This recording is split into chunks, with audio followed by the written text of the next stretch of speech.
अभी मैं बाहर से आ रहा हूँ।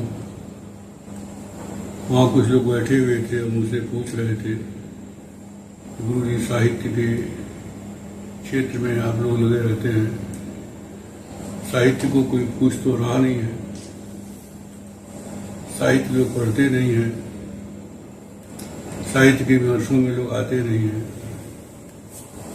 साहित्य की चिंता करने की जो अकादमिक संस्थाएं हैं, वहाँ जब कोई आयोजन होता है तो वहाँ श्रोता ही नहीं होते हैं, अगर होते भी हैं तो उसी से संबंधित लोग होते हैं, बाकी जनता का साहित्य से कोई लेना देना नहीं है।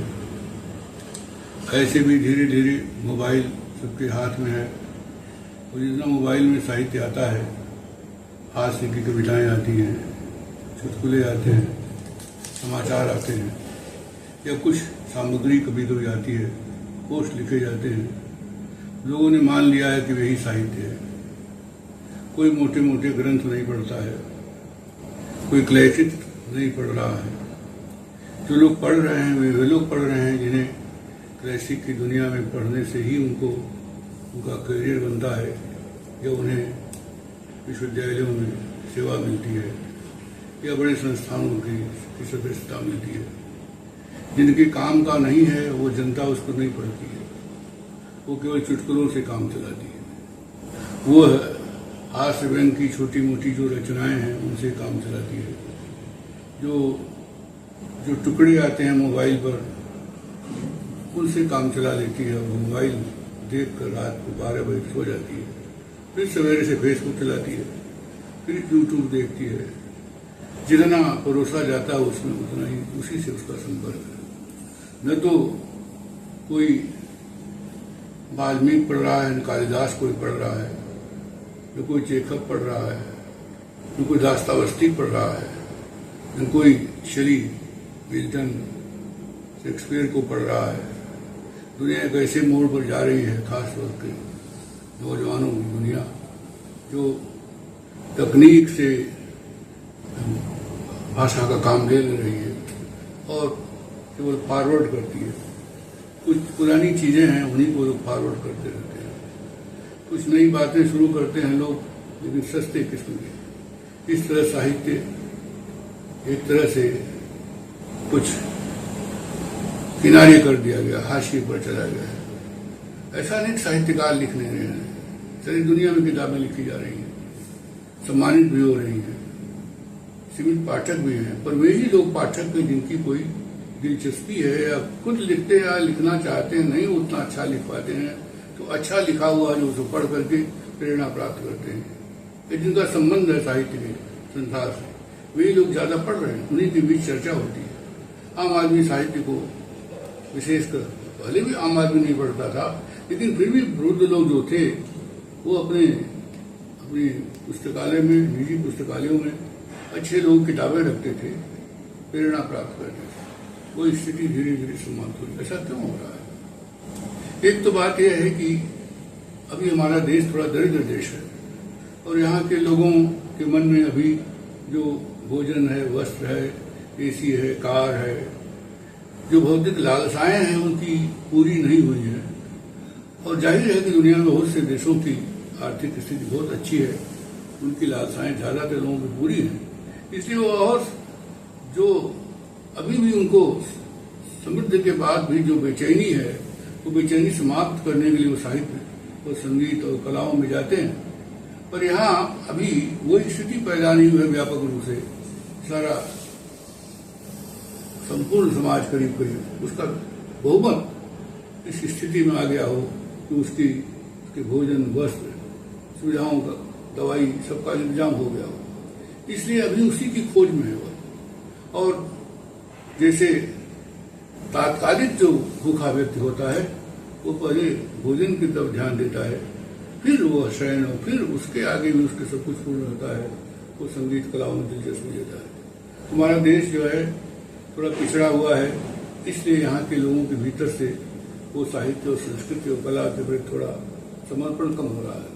हालांकि कोई प्रश्न कर सकता है कि जब हमारा देश गरीब था, इससे ज्यादा गरीब था, तो उस समय साहित्य और संस्कृति और कलाओं में बड़ी उन्नति हुई। बात यह है कि साहित्य, कला और संस्कृति सामंतों के पास थी, सामंतों के इर्द गिर्द जो कवि, लेखक, कलाकार थे उन्हीं के बीच थी। आम जनता का साहित्य से कोई संबंध उस समय भी नहीं था। व्यापक जनता उससे बहुत दूर थी। इसलिए लोग अरसिक को काव्य नहीं सुनाना चाहते थे। वे उनके लिए भी एक पैमाना था कि जो भाववित्री प्रतिभा के लोग हैं वे ही साहित्य पढ़ सकते हैं, और ग्रंथों के पढ़ने के अधिकार सुनिश्चित कर दिए गए थे।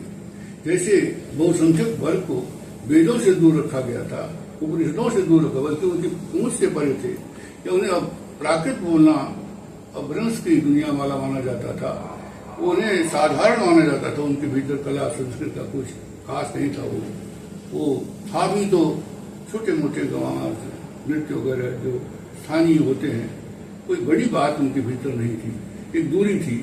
लेकिन आज लोकतंत्र दुनिया में अधिकांश देशों में सब लोग इक्वलिटी में हैं, बराबरी की स्थिति में हैं, तो व्यापक रूप से तब भी जो है साहित्य अभी फैल नहीं पा रहा। इसलिए भारत में खास तौर से, क्योंकि भारत की अधिकांश जनता अभी सब कुछ, बहुत कुछ होने के बाद भी विदेशी बहुत धनी लोगों की तुलना में अपने आप को दरिद्र मानती है, और यह दारिद्र्य का जो बोध है उसे अभी दौड़ा रहा है, यहाँ पहुंच जाए, वहां पहुंच जाए। और पहुंचे हुए लोग भी मांग चुके हैं कि इस दौड़ में कुछ है नहीं। साहित्य का सबसे बड़ा काम यह है कि मनुष्य को दौड़ने से रोके, क्योंकि दौड़ने से कुछ मिलता नहीं है, और बाहर जितना दौड़ता है मनुष्य उतना ही वो पाता है कि उसका हाथ खाली है। इसके विपरीत जब वो अपनी अंतरात्मा के बीच जाता है, जब वहां दौड़ता है, अंदर की तरफ यात्रा करता है, तो शायद उसे रस की थोड़ी थोड़ी बूंदें मिलती दिखाई पड़ती है। एकांत में संतोष मिलता है। वो एकांत का जितना अधिक, ये साहित्य हमको क्या करता है, जिसमें साहित्य आपको एकांत में ले जाता है। एकांत में ले जाना आपके लिए वो संभावना पैदा करना है कि आप कुछ चेतना के परिष्कार के बाद होने वाली अनुभूतियों को प्राप्त कर सकें, जो अनुभूतियां थोड़ा थोड़ा अमृत आपके भीतर पैदा करती हैं। और यह मनुष्य नाम का जो प्राणी है वो विभिन्न प्राणियों के अनेक जन्मों के बाद पैदा हुआ है, और मनुष्य इसी उत्पन्न हुआ है तो चेतना की उच्चतम अवस्था को प्राप्त कर सके, वो संबोध को प्राप्त कर सके, वो ईश्वर को प्राप्त कर सके। ये ईश्वर और संबोध है क्या?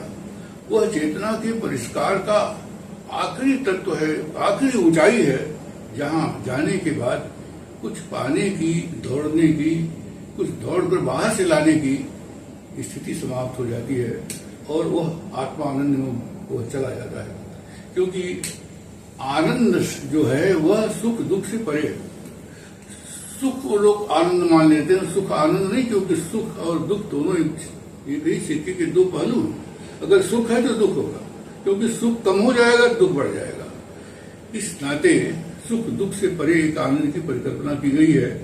और जो बड़े साहित्यकार हैं, बड़े लेखक हैं, प्राय अध्यात्मवादी इसीलिए होते गए, क्योंकि ये जो जीवन है मनुष्य का जीवन, इसलिए नहीं मिला है कि वह धन कमाए, पैसा कमाए, बहुत ज्यादा साधन चाहिए, लेकिन इतना साधन में न वह विलीन हो जाए कि साधन ही करता रहे, साध्य उससे छूट जाए। तुलसीदास जी ने इसका बड़ा अच्छा वर्णन किया है।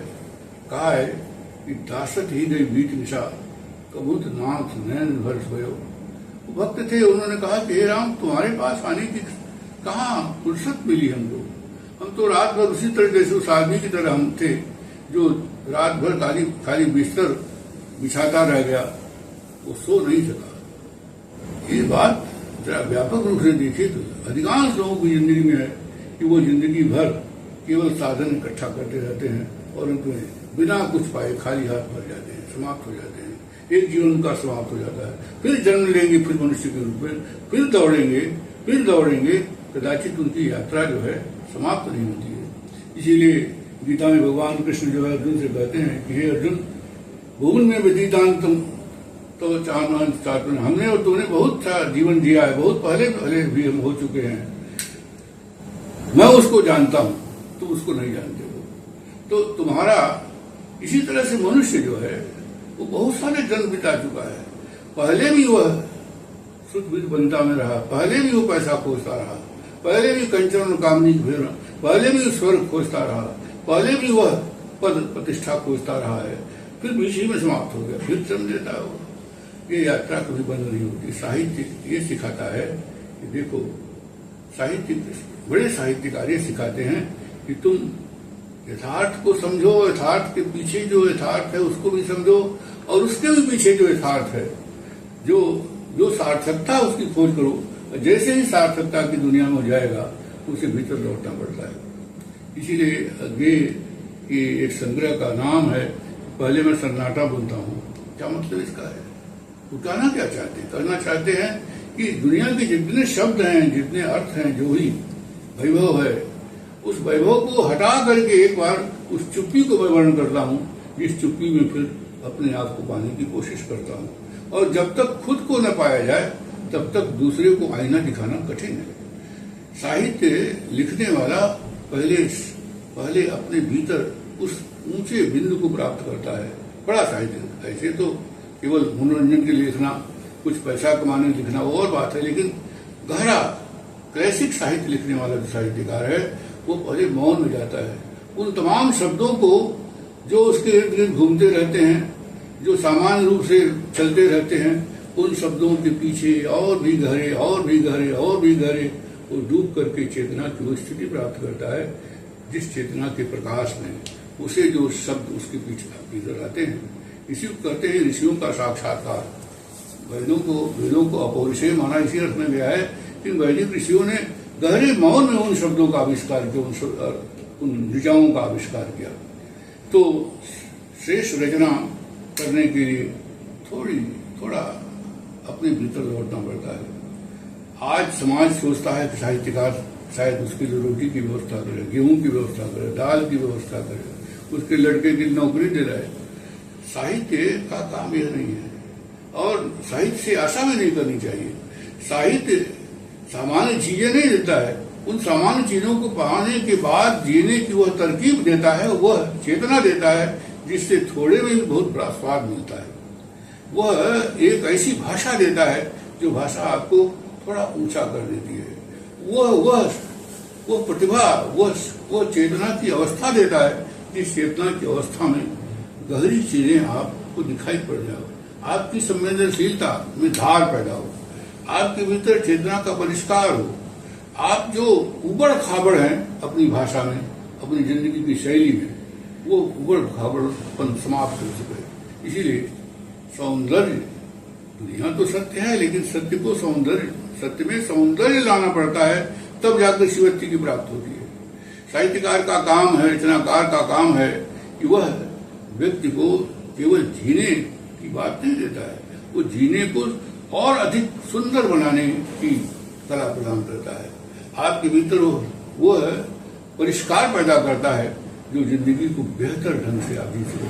जिंदगी को, फूल को देखने की वो आंख देता है, आकाश को देखने की आंख देता है, पृथ्वी पर चलने की का पैर देता है, लोगों की बात सुनने का धैर्य देता है, दूसरों को समझने, अपने को समझने का वह साहस देता है, वह प्रतिविज्ञा प्रदान करता है।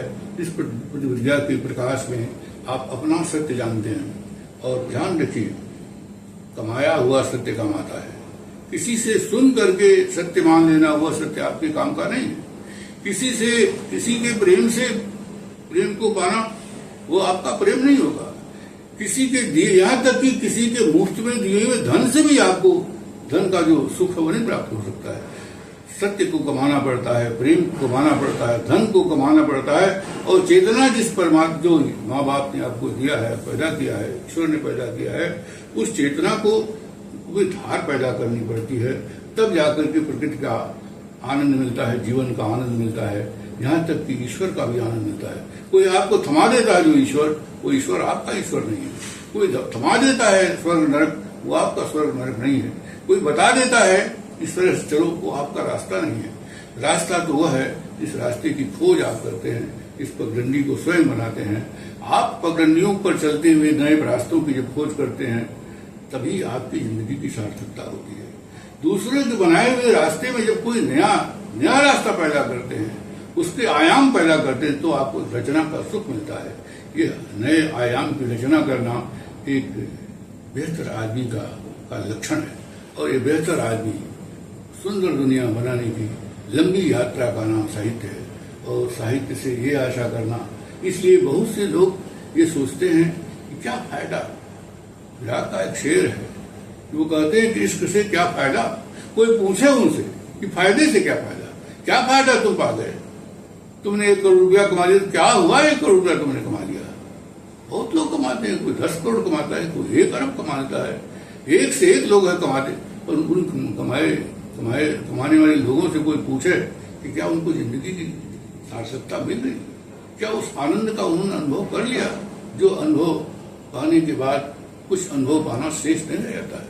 क्या वह उस ऊंचाई तक पहुंचे चेतना की, इस ऊंचाई पर जाने के बाद युगों की भाषा में कहा जाता है कि अमृत की वर्षा होती है, क्या उस अमृत का में वो डूबे, क्या उसका स्वाद उनको मिला।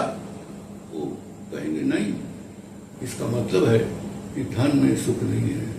वास्तव में धन कमाने की, जीने की जो गहरी आप चेतना जिसको कमाते हैं, जो नई चेतना आप पैदा करते हैं अपने ढंग से, वो चेतना के साथ जब आप जीते हैं, धन कमाते हैं, तो धन में सुख आ जाता है और जीवन की छोटी मोटी चीजों में सुख मिल जाता है, आनंद भी मिल जाता है।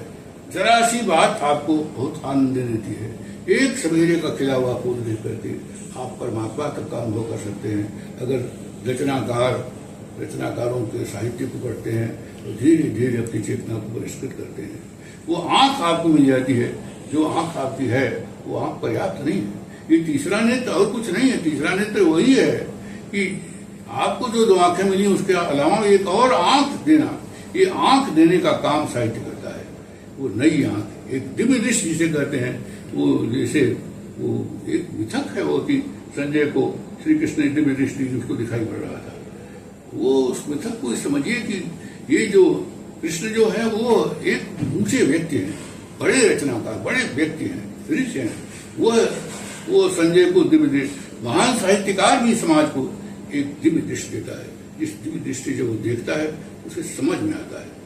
ये इस समझ को पैदा करने की जो कला है, वो वांग्मय है, वो साहित्य की शक्ति है, उसका जो है दाय है, वो रिक्त है। वो रिक्त हमको निरंतर सहेजना पड़ता है, रमना पड़ता है, डूबना पड़ता है। और बिना डूबे, बिना रमे, बिना कमाए, बिना खोजे अन्वेषण करना पड़ता है, भीतर भी बाहर भी, एक एक चीज, एक एक क्षण। आगे की कविता है, क्षण अमोघ है इतना मैंने पहले भी जाना है, पर दान भी अमोघ। हम दान का मतलब यह है कि हम जो क्षण हमको भोगने को मिला है, हम कितना लुटा रहे हैं। ये जो हमको चीजें मिली हैं, हवाएं मिली हैं, पृथ्वी मिली है, आंख मिली है, इसको हम किस तरह से देख रहे हैं, कितना उसका उपयोग कर रहे हैं, कितनी दूरी तक, कितनी गहराई से हम देखते हैं, कितनी गहराई से हम चीजों को समझते हैं। जैसे एक साहित्यकार एक वृक्ष को जब देखता है तो केवल वृक्ष नहीं देखता, वो जड़ें भी देखता है और उनकी गहराइयों को भी देखता है। सामान्य आदमी वृक्ष देखा, पत्ता देखा, डाल देखा, तना देखा, पर रचनाकार या चित्रकार जब उसको देखेगा तो उसको उस ढंग से गहरी दृष्टि देखता है। ये गहरी दृष्टि देना, यही दर्शन है, यही दृष्टि है। दृष्टि बदलती है तो सृष्टि बदल जाती है। वही आदमी रहता है जब उसकी दृष्टि बदलती है तो उसे आसपास की सृष्टि जो दिखाई पड़ती है वो भी बदल जाती है। इसीलिए गुरुओं का महत्व है, इसीलिए साहित्य का महत्व है, इसीलिए धर्म का भी महत्व है, इसीलिए ईश्वर संबंधी अवधारणाओं का भी महत्व है, इसीलिए मिथक का भी महत्व है, इसीलिए महापुरुषों का महत्व है, इसीलिए संतों का महत्व है। और बिना ये सब के भीतर एक एक क्षण गहराई में जब कोई व्यक्ति जीते हुए पूछता है तो उसे जिंदगी की सार्थकता का पता चलता है। अन्यथा ये कोई हंसी खेल नहीं है, बहुत खाने पीने सोने से कुछ नहीं मिलता है।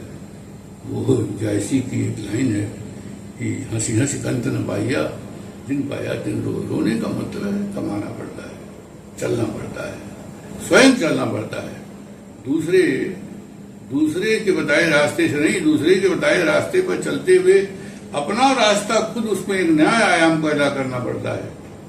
खुद एक संस्कारित चित्त को अपने भीतर फिर से उत्पन्न करना, पुनर्निर्मित करना, ये बार बार खोजना, अन्वेषण करना और गहरे में और गहरे जाने की चेष्टा करना, ये साहित्य और अध्यात्म की सबसे बड़ी सीख है। जो इस सीख को लेना चाहते हैं वह इसे ले सकते हैं और इसे पाने के लिए अपने को समर्पित करना पड़ता है। शब्द को, गुरु को, ईश्वर को, महापुरुष को, संत को। और जो अपने को अपना सब कुछ दांव पर नहीं लगा सकता है वो जीवन और साहित्य के रस का भोक्ता नहीं हो सकता है। आज इतना ही।